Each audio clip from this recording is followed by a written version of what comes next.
Good day everyone, and welcome back to the X Explorer for another video. In today's video I wanted to talk really quick about some essential tools that would be really good to have as an amateur radio operator, especially if you're into building stuff just as I am. And not necessarily for amateur radio, but if you're building stuff in general, projects related to the radio hobby. And I will show you a couple of tools that are pretty essentials, at least in my case. That's what I discovered, and with this I think I'm all set up and I can build stuff in the, you know, like the amateur level, but still I'm able to measure things and make my life a lot easier comparing to 3 years ago, I think, when I was building the Sputnik receiver and all I had was a multimeter and a soldering iron. And I spent days and days, and no wonder it took me a year and a half, almost 2 years, to actually get that receiver to work the way I wanted, because I had to play by ear, because I could not measure inductances, I could not measure the capacitors, and it was a nightmare. So yeah, today I will start by putting together a really nice LC kit, which was sent to me some while ago by Rolf. I forgot his call sign is Delta Oscar 7 Romeo Sierra Bravo. So thank you so much, Rolf. It means the world to me. I will take this one as an early Christmas present because we're getting closer to Christmas. So yeah, one of the issues that I always had, not just with the Sputnik region receiver, but also while I was building other receivers and LC filters, you know, low pass filters, band pass filters, the problem for me was that I was not able to measure really small inductance values. So anyway, let's get here on the table really quick. I'll show you what's the kit about. I will start putting it together, and in case I discovered any things that I find them difficult, I will show you and talk about it, just in case you might want to purchase the same LC meter. Alright, so here we are. This is the user manual. The LC meter is by ASCEL Electronic. This is the model number, I believe, and the manual is in German, but it's okay, no problem, because the electronics language is universal, so I'll be able to understand. And if there's something I do not understand, I either have my friend Google Translate or my friend Henrik, who might possibly help me out. It also comes with a CD which contains the manuals, the driver and the software, both in English and German. So I believe I do have a manual in English over here. A bunch of components, some pieces of hardware to put together. Over here we have the display and the main board, which I'm kind of excited to open and put it together. And of course it comes with a really nice enclosure and a power supply. So without wasting your time, I'll put it together really quick. I don't think there should be many issues as long as I follow the instructions in the manual and the parts. I will just measure everything and I'll be right back with the finished product, and after that we continue talking about the rest of the tools that you might need in your little homemade lab. Alrighty, so I'm back. I finished putting everything together. I'm just going to probably clean it up a little bit more with the brush, and probably I should have tested to see if it works, but I'm lazy because it's pretty late at night, so I'm just going to put it together, and hopefully it will work once it's in the case. I wanted to just show you these little things in case you will buy the kit and you're also wondering where those things go. It's actually here on the top switches, and yeah, there's really nothing hard with the build. I mean, it's pretty straightforward if you follow the manual, the instructions in the manual. I believe that with a little patience and attention, even for a beginner, it would be very easy to build. It's not so many components to install, and yeah, it's pretty straightforward. And the manual is really good with really good instructions. So yeah, there's one surface mount component over here, no headaches for me because it was already installed. And yeah, I think that's it. Oh, apparently there are two models. One of the models has 3 more resistors over here, some connector I believe in here, and a transistor. So this model, particular one that I have, it doesn't require this. You can double check in the user's manual, you'll see there all the details. But yeah, that's it. It's it's very simple. So I'm just going to put it together. We'll be back with a test and I'll show you the rest of the equipment that I promised. Alright, I'm done putting it together. I really hope it works because it's 2 AM. I should really go to sleep, but I'm trying to finish this video first.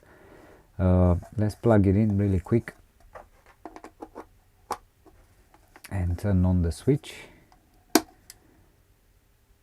and it should auto calibrate right now. Alright, looks good. I'm happy it works. Once you install the wires or whatever you're using over here to measure the capacitors or inductors, you will have to calibrate it again, and for that you will have to press this for about 5 seconds and it will initialize again the calibration process. And of course I'll have to do it again. But anyway, the idea is that it's recommended that you let it warm up a little bit, maybe let it run for like 5 minutes to warm up the components if you want to have more accurate measurements. But yeah, I'm happy. And over here I'm going to click, and this one measures the inductance. And thank you one more time, Rolf, because now I finally have an LC-meter that I can measure small values with, and this is such a great help for me. So yeah, let's do it again. Probably the, how do you call this, the components inside are warming up. Anyway, I don't have time now to wait. I'll figure this out tomorrow. Anyway, I'm glad it works. I'm not going to do any tests right now because I will have to use it in the next video probably, so we'll do some tests then. Let's talk more about the equipment that it's good to have as an amateur radio operator. So I will start with this one, which I wish I had a long time ago, because this one would save me so much time building coils and modifying coils and trying to receive, for example, when I was building the Sputnik region receiver, I was trying to figure out where exactly in frequency I am in the band. I wasn't even sure if I was in the 40 meters band. Sometimes I was like all the way up on the 41 meters band. So yeah, it's so much easier when you can measure the inductance and the capacitance, and you're able to calculate if you don't have a frequency counter, because that was my issue. That's another thing that I did not have. So a good LC meter to be able to measure small value inductors and small value capacitors is great. So again, thank you, Rolf, for this one. Now, talking about Rolf, another useful tool which recently I received as a present from him. It's a tiny SA. So this one, it's only recommended if you're actually building transmitters and transceivers. So you're able to measure the harmonic suppression and so on. So yeah, I mean, definitely you can use it for more than that, even for other projects, even for receivers. But this in particular is not like a requirement, is not such a must have, especially for beginners. So yeah, this one I would really recommend it if you're planning on building transmitters and transceivers. Again, another tool similar to that one, and it's not the same. It's a nano VNA. This one is very useful also when you're building bandpass filters, low pass filters, when you're building antennas, ununs and so on, and you want to test the results that you just of the results of what you just built. It's clearly I'm sleepy right now, so yeah, this is another tool. But these two are they're not very expensive. They're pretty affordable, but I know that there are many people watching this channel that might not have the possibility to buy them, so they're not a requirement. And if you're like right at the beginning, don't stress so much about this, because you can still build stuff without them, but having these two will help you a lot. Alright, so at the beginning I was saying that I was able to measure capacitors at some point, so I purchased this one. It's pretty cheap, but it did help me a lot, because I had a lot of ceramic capacitors that lost the writing on them, and I had no idea what they are, just because I'm building a lot using old parts, old components, and some of them they don't have the markings on them anymore, and it's good to be able to measure. It's cheap, probably is not like very accurate, but at least you have an idea where about you are. Also this one you can zero it using this potentiometer over here. What I would recommend, both for the LC meter that I just built today and for this one, is to have two terminals with some sort of we'll talk about this one in a little bit, something like this, and soldered on a piece of PCB board with two wires coming in here, that they will not move. And this way, once you zeroed the meter over here, it will stay like that, and you know that your measurements are pretty accurate. Probably not like a lab grade, but it's good for the amateur possibilities. It's good enough. Another tool which I believe I would recommend you to buy the first, it's a multimeter. I have this one from my friends at Kaiwitz. You can buy cheaper ones as well. This one is actually pretty cheap, pretty affordable, and it's a good multimeter. I like it a lot, and it's a great help for me. So probably if I would have to start with the first measurement equipment that I would buy, it's a multimeter. I don't know where I put the older one that I used to have. I have that one since, I believe, 2006, if I remember well. It's very similar to this one, probably you know it. Same style switch over here, same screen. So yeah, it's very similar to this one. A very cheap one, but it worked, and it still works, by the way. I just don't know where I have it, because I'm using the Kaiwitz. So yeah, start with the multimeter, because this one is very useful. And after that, this one, by the way, I believe it does measure capacitors as well.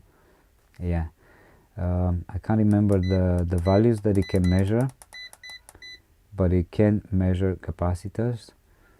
So if you have a multimeter that's able to measure capacitors, then you have two in one. You don't have to buy anything separate like this one. This one I like because I can measure bigger value capacitors. With this LC meter that I just finished building, I can only measure small values up to 1 microfarad, if I remember well. And the inductors, it's up to 100 microhenry. But on the other side is that it's able to measure really small values. I can't remember exactly by heart right now. We can talk about it in the next video, a little bit more in detail about this one. But yeah, this is for the small values. This one would be great for bigger values, or the multimeter, in case you have a multimeter that's able to measure capacitors. And another tool is this very cheap tester. This one also helped me a lot because I had a lot of transistors again with markings off, and I just wanted to play around with some transistors, but I wanted to know if it's NPN or PNP. The older multimeter that I had, similar to this one, had a thingy over here that I could test and figure out if it's an NPN or a PNP. But yeah, you're able to measure a lot of components. This one also measures capacitors.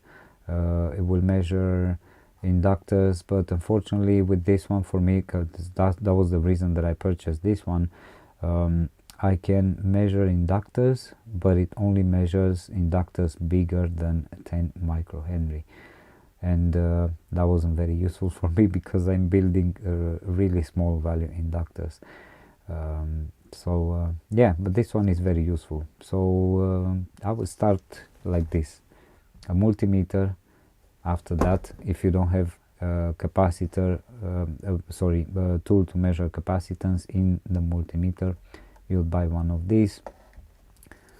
Then I'll buy one of these, and probably an LC-meter will be next, and only later on in time, when you can afford a little bit more, you will buy a nano VNA and a tiny SA if you also build transmitters and transceivers. And that's it. These are, I think, the tools that, to me personally, I think it's pretty much all I need in order to be able to build the gear that I want. Again, I'm not an engineer, I'm not looking for high-end stuff. Definitely can buy more expensive stuff that is more precise. You can do more precise measurements. But again, I'm an amateur radio operator. I'm building equipment for fun during my free time, which is turns out there is less and less free time lately. But yeah. So one more thing: when you get a tiny SA, definitely you will need some RF attenuators. I need to get some of those as well. I was always away from home, and I never had time to make orders and stuff, but probably now before Christmas I'll try to do some orders with RF attenuators in order to be able to measure the output harmonics of the transmitters and the transceivers, because I have a lot of them to test, and I would be really interested in the results. Alright, that's it for today. I know it was not a project video like I usually like doing, but just because lately I've been trying to organize myself a little bit and trying to minimize the gear that I'm keeping here and all the measurement equipment, just because I don't have so much space over here. So I hope you still found the video useful. This is more for beginners. I'm still a beginner even now after 3 years. It's not like I have a lot of knowledge, but I learned a thing or two along the way in the past 3 years since I started building a lot of stuff. So I think the more you build, the more you learn. But yeah, having some proper measurement equipment that will help you, it will make your life a lot easier. And of course, you will be able to build your project with a lot more joy. Anything else? I guess not. In the next video, probably I will build either one of the QRP guys kits, which is the digital transceiver that I received from Ian. Ian, I'll have to send you an email tomorrow, and after that I will have to build an RF amplifier for my friend Vlad, Yankee Oscar 5 Bravo Delta Lima. Maybe I'll switch and I'll build the amplifier first, and after that I'll build the transceiver. We'll see in the next video. Anyway, thanks so much for watching. I'll see you in the next video. Until then, 73, have a magical rest of the week from Yankee Oscar 6 Delta X-Ray Echo.